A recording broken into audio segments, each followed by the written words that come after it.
जय श्री कृष्णा।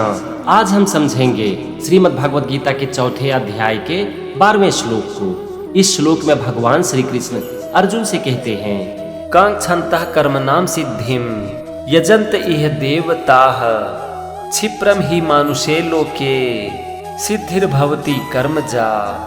यहाँ पर श्लोक का सबसे पहला शब्द है कांक्षन्तः और इसका मतलब होता है चाहने वाले। इसके बाद है कर्म नाम और इसका मतलब होता है कर्मों के।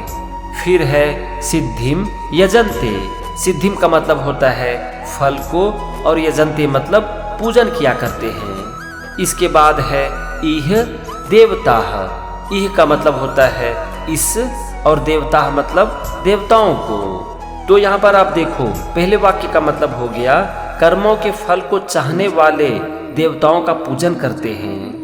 चलो अब हम चलते हैं दूसरे वाक्य पर और यहाँ पहला शब्द है क्षिप्रम और क्षिप्रम का मतलब होता है शीघ्र। इसके बाद है ही और ही का यहाँ पर मतलब है क्योंकि। फिर है मानुषे और मानुषे का मतलब होता है मनुष्य। इसके बाद है लोके और लोके का मतलब होता है लोक में, संसार में। फिर है सिद्धिर्भवति, इसमें दो शब्द है सिद्धि और भवति। सिद्धि का मतलब है सिद्धि और भवति मतलब मिल जाती है। फिर अंतिम शब्द है कर्मजा और कर्मजा का मतलब होता है कर्मों से उत्पन्न होने वाली। तो यहाँ पर आप देखो दूसरे वाक्य का मतलब हो गया इस मनुष्य लोक में उनको कर्म से उत्पन्न होने वाली सिद्धि शीघ्र मिल जाती है।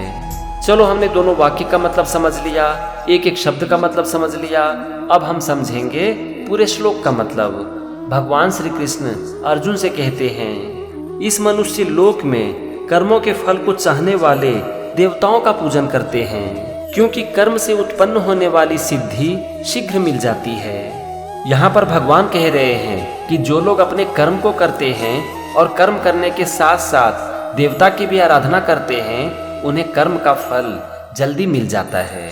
तो ये था श्रीमद् भगवद गीता के चौथे अध्याय का 12वां श्लोक और उसका मतलब। अगले एपिसोड में हम समझेंगे 13वें श्लोक को। तब तक के लिए जय श्री कृष्ण।